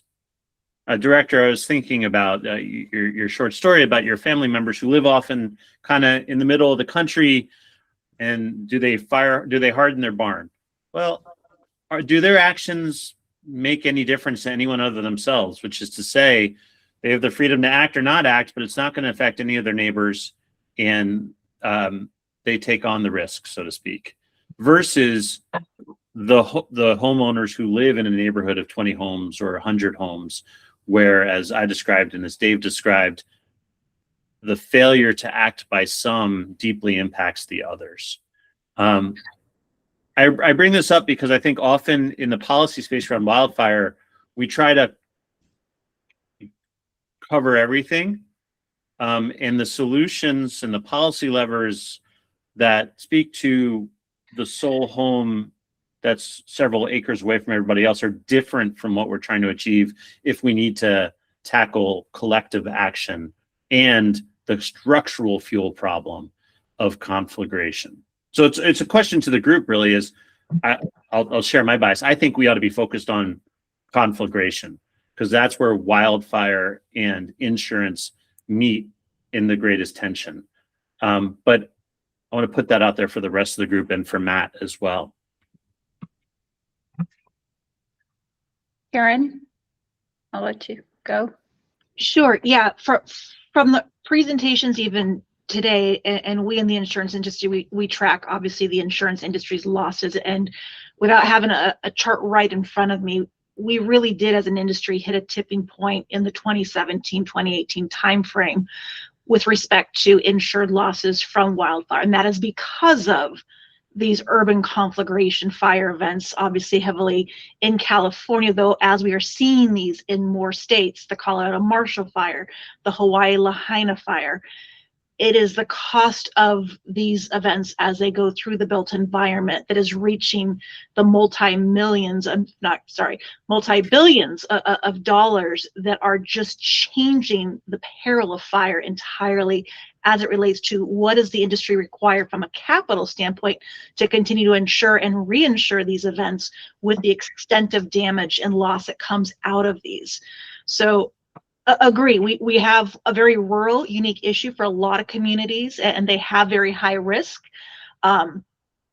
in these heavily timber forested areas, absent ski communities in some of our other states that are very expensive, affluent property types. But in many other communities, the insured value that exists in some of those areas is not as significant. It's dispersed a lot more. So where the industry's attention, and really this is why I believe IBHS is so heavily focused on the suburban conflagration, is because of that concentration of exposure and really the resulting losses that we are truly seeing from those particular events as we have come through really a couple decades of what was essentially a mega drought from the roughly early 2000s for over the period of a 15 to 20 year time frame. We saw that drought ease and it's kind of rebuilding, but we have clearly changing climate conditions that are making our communities more exposed to this reality of fire transitioning into the built environment. And so that from our industry standpoint and where our insurers are particularly concerned is reducing the risk in those contexts. So I would agree that that suburban context is probably where you're going to see the most meaningful impact to improving insurance market conditions if we can reduce that loss curve, that exposure to that level of conflagration and insured loss potential. Hopefully that makes sense. Go ahead. Okay. Yes, Karen does. And Michael, so yes, the urban component is the major significant component. But why I would think that we would look at this as a wildfire event in its totality is because these wildfires, and as we continue to build out in the West, and we continue pushing out into the wilderness, the landscape, the ability to have lower intensity fires, lower intensity wildfires outside of the built environment allows us to better plan and prepare for those fires as they come into the built environment, meaning the wildfires that are 5 miles out from a community. If in those 5 miles, mitigations are taken well outside of the community. What it does is it allows the fire response time. Mitigations that are in the wildland allow us to manage that fire in a way that we slow the time period from which it gets closer and impacts community, due to the smoke impact, which is a big concern for the communities, but also it takes a lot of time to transition enough resources into a significant wildfire. So the further we go out and take mitigation efforts in the beginning of a fire pathway, gives the fire service more time to gather resources and to affect fire operations, preventing the wildfire from even coming close to a community. So I think just looking at the border of a community and that transition, though concentration should be placed there, we should not only look at that, we should look at the wildfire in its totality so that we can lessen, all the impacts to the community. So my 2 cents. I think we had, yep. Is part of that, Matt, is where you're going with that, establishing more predictable outcomes, Yes, yeah. That would be. especially for the more fire predictable. service and Yeah. managers, responders. Yeah, from land use and land management, if we had more predictable outcomes in the wildland on our fires, I think that would, it creates efficiencies, it creates return on investment on these mitigations, and it makes the cost of some of these fires a lot less for a community, for a state to have to deal with. When we talk mitigations, now we're looking at $1 spent on mitigation is $6 saved on response. Just a reminder too, when I call on you to speak, if you can say your name, just Oh, because it sorry. is getting recorded. So thank you. Sure. Apologies. Oh, no, that's fine. Any other comments or questions in the room? Karen? Oh, you're on mute. I was going to say, just to kind of further some of the points and to kind of build off of that, the natural environment and the built environment, like both are incredibly important. So everything that Dave and Matt have said with the entry points and where to really prioritize, 100% support. When you look at kind of these costliest fires and the speed of fire that they were discussing, most of those as high wind conditions coming across, in many cases, short grasses or tall dry grasses that are just really flashy fuels that they then come in. And so when you talk about fuel breaks to those entry points within the built environment, those are so important. And there's a lot of great tools that are emerging to really focus on that. And then obviously preventing the structures from becoming another fuel source. I live myself in California, just outside of South Lake Tahoe, and the natural environment is so important. I don't want my comments to be viewed that we don't want to invest in that. With the Caldor fire, for example, terrible loss of grizzly flats, and there had been a lot of fuel treatments done in kind of the areas leading up into South Lake Tahoe, a very well-known, community ski resort area. And when we talk about, the intensity of fires and in the natural environment, reducing the fuels to prevent ladder fuels that get into what is essentially canopy. So Arizona, we have some areas that are a lot more timber heavy further up in the state. And if you can reduce some of those ladder fuels and the density of vegetation, that can reduce the intensity. We saw that just as an example with the Caldor fire, and that when that fire reached some of these prior treated areas, that fire laid down a lot lower and it became a lot more conducive to the fire community being able to not just suppress it, but at least steer it away from the community. And so there's tremendous investment that is needed. So I don't want my comments earlier to say, this is like off the table, don't focus on this, because we do have folks in so many different communities that are at risk, and we don't want to negate that.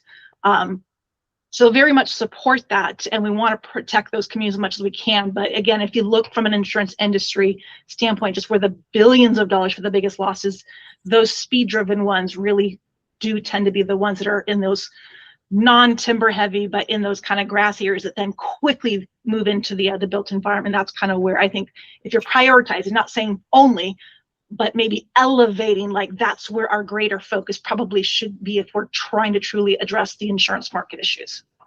So hopefully that is a little bit more clear. Thank you. Looks like Michael. I just want to say that I make it a point to agree with Karen almost all the time. And I agree with what she just said.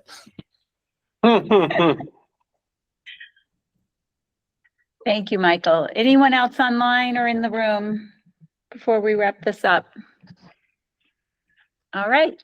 Thank you. Thank you to all our presenters today. And we're going to move on At this time, we're going to open it up for comments, discussion from the task force members on anything they wanted to bring forth today.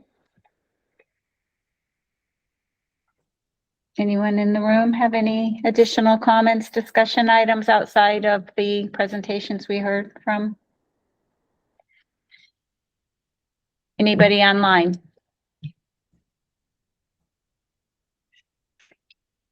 Okay. I got a question. Oh, okay. So I was waiting for others, but I'll go. So, I'm just looking at the clock, and we heard from Tom earlier today about the insurance data. Sounds like we'll get something in October.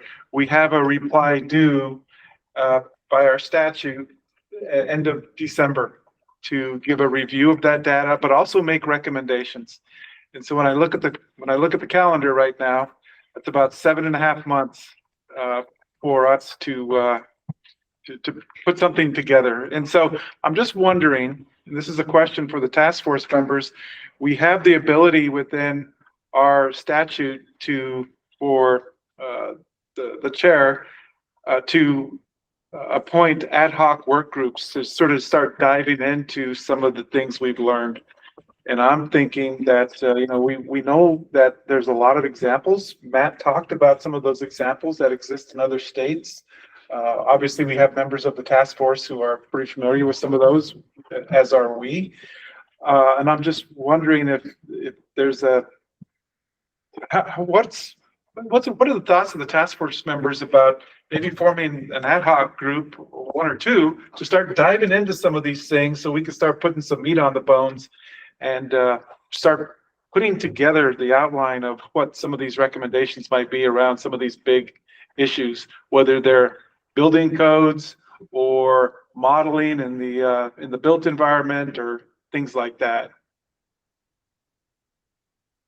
First, for clarity, we do need to submit a report by the end of the year, but there's another one next year, right? So we have a 2-year process to really drill down. But I agree with the point that if we see something we need to go after, we ought to form an ad hoc and get started on it and make those recommendations as soon as we can. Barbara, it looks like you have your hand up online. Yeah, I just wanted to say that I would agree as well. I mean, it is, again, a 2-year event, but we could start making those recommendations as ad hoc groups, fine tune that, and then we could continue to develop and amend based on the continued work and presentation and data we get.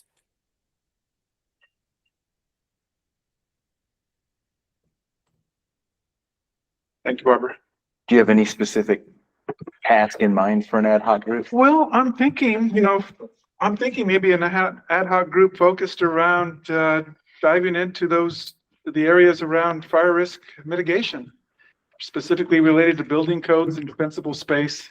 And so I know that's sort of broad, but I would, if we stand up an ad hoc, I would ask the ad hoc to maybe put some more detail on that. But just in broad terms, it's that type of scope.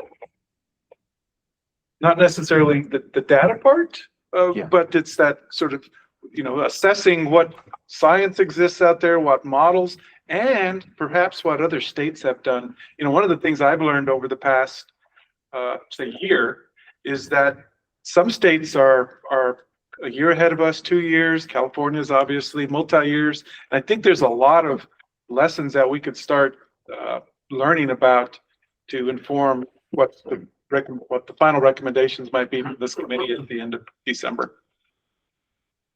It was long-winded, but I hope that helps. I think that's a great point.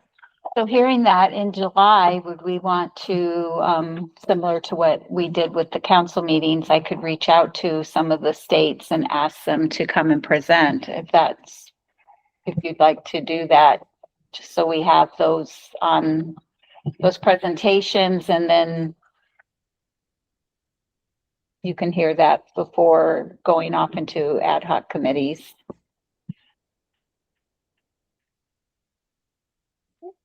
I'm sort of thinking that, let's let Randy go. What are your thoughts, Randy?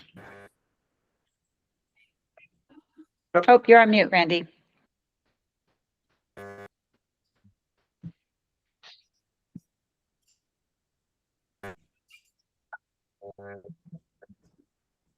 No, we still can't hear you, Randy. You could try calling in if you have your phone.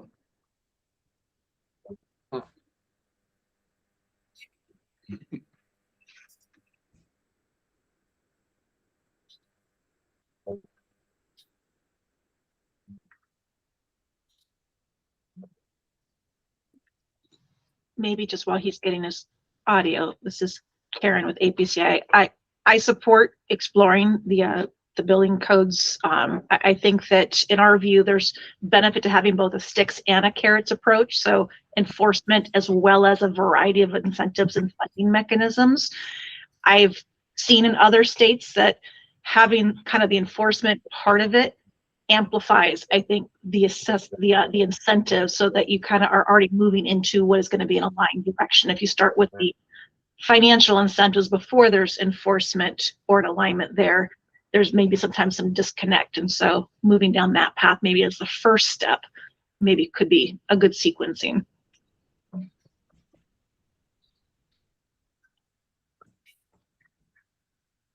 No Randy yet. I'll try to see if either he can call in on his phone, or I could probably give him a call. Just put him on speaker. Okay.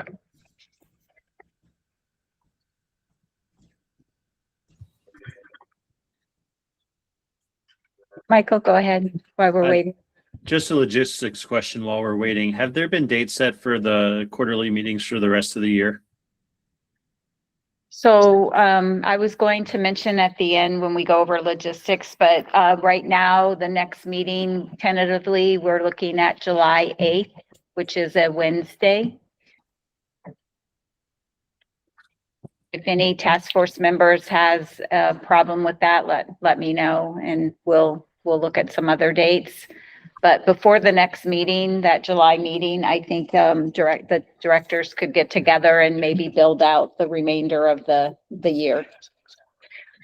Again, with these, if there are some ad hoc committees and things that are being spun off, that will probably affect how the frequency of meetings as well.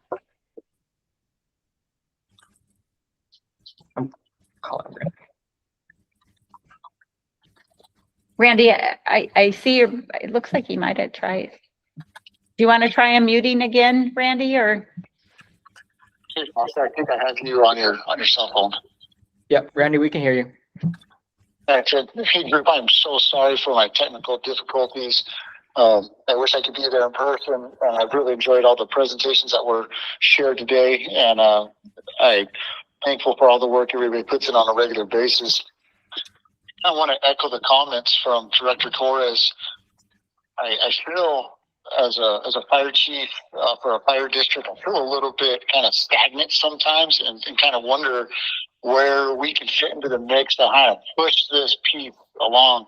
It was mentioned several times that a lot of the communities reached out to the fire chiefs when they're having their insurance issues, and of course when there's wildfire impacts, we're going to be working on those pieces right away. And so however I can fit into the mix and jump into an ad hoc to help push these pieces along, I would love to support that. I know Chief Oltrogge is knee deep in a number of things in the Flagstaff area, but I think if we're going to wait until the call for data before we take any action, we're going to continue to get a little bit further behind. And so I just want to echo that thought process of starting an ad hoc sooner than later.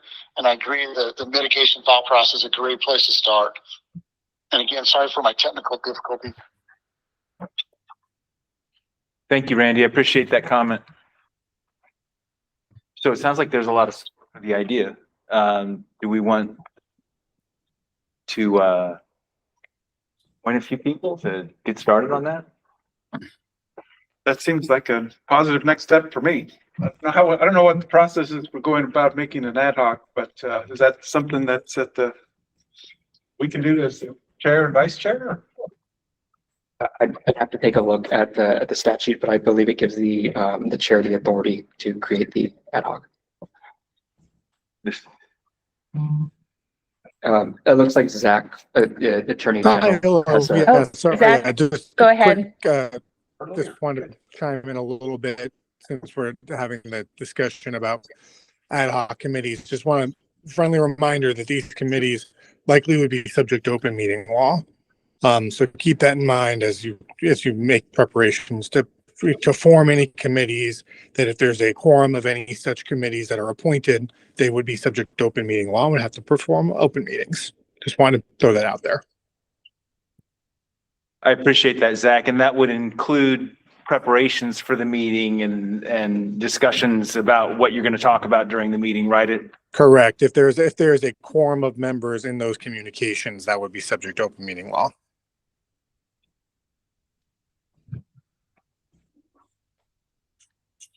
So it says the task force may establish ad hoc work groups. So if you want to make a motion to establish an ad hoc work group and mention the members you want to appoint to it, maybe.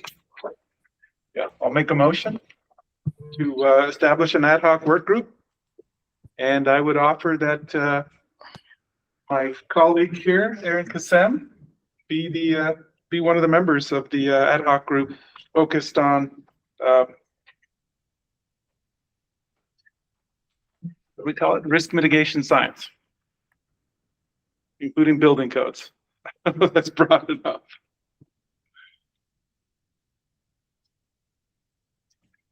So with that, I think we'll have to discuss the logistics of forming that group and how the open meetings will be established and communication and things like that, since it'll be a break off of this task force.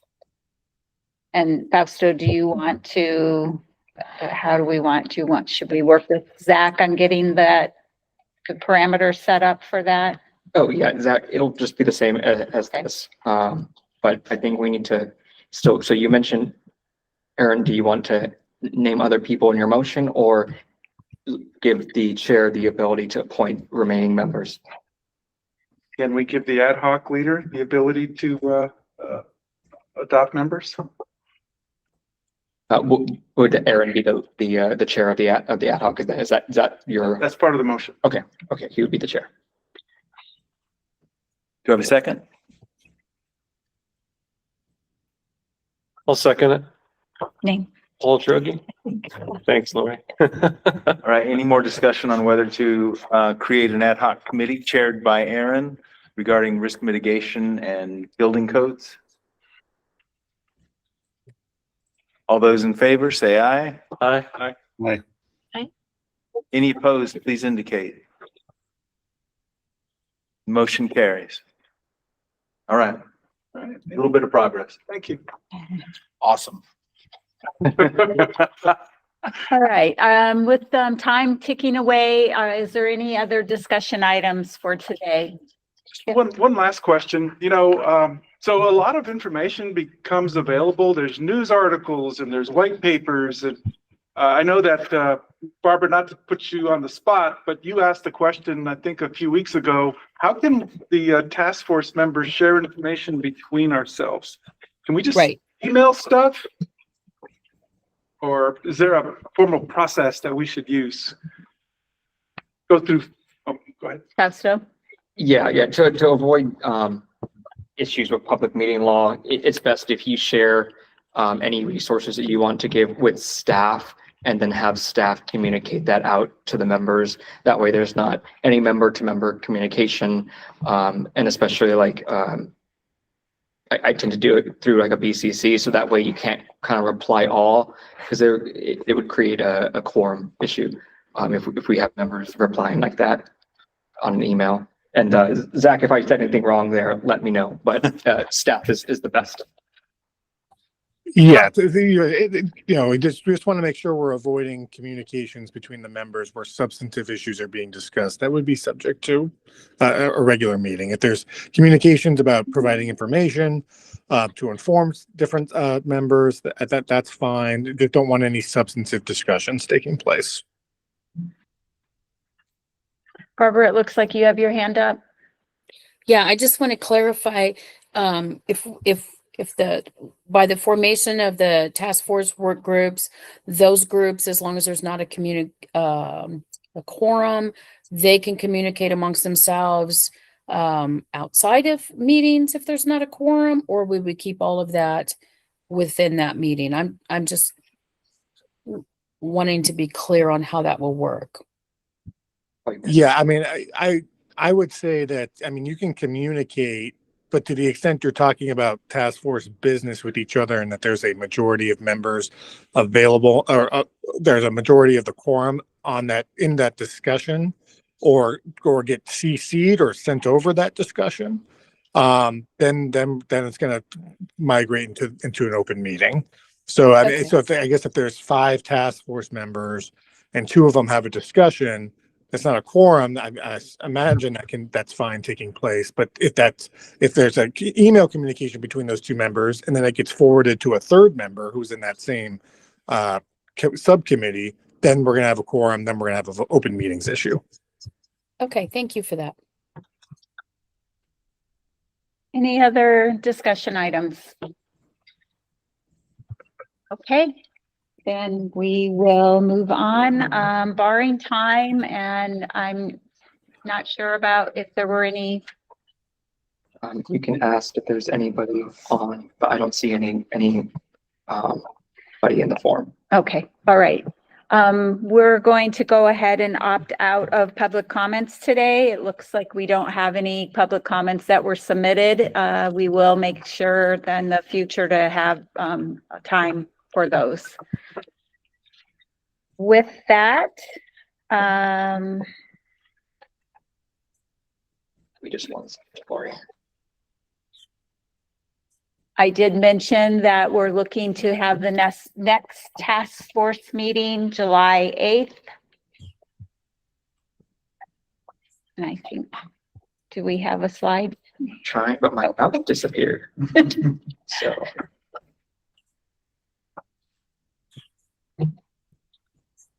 I just again want to thank all the presenters for coming today, for all the engaging conversation. I think it was a very good meeting today. We did cover a lot.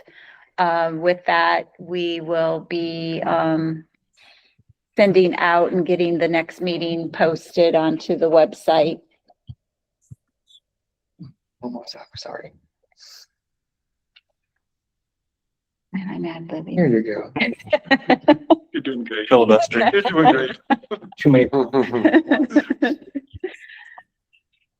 All right, so just to go over some meeting logistics. By law, the task force must meet at least 4 times per year.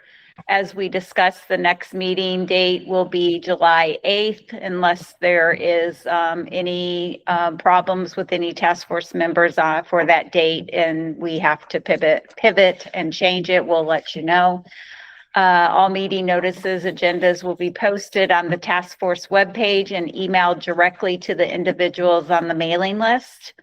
Unless otherwise noted in the meeting notice, all meetings will be held in person at 100 North 15th Avenue, Phoenix, Arizona, 85007, with a virtual option for both members and attendees. Meeting recordings and presentation materials will be posted to the task force website. The website is on the part of the Department of Insurance and Financial Institutions website. With that, again, thank you, everybody. There's some contact information that can they see the slides online? Okay.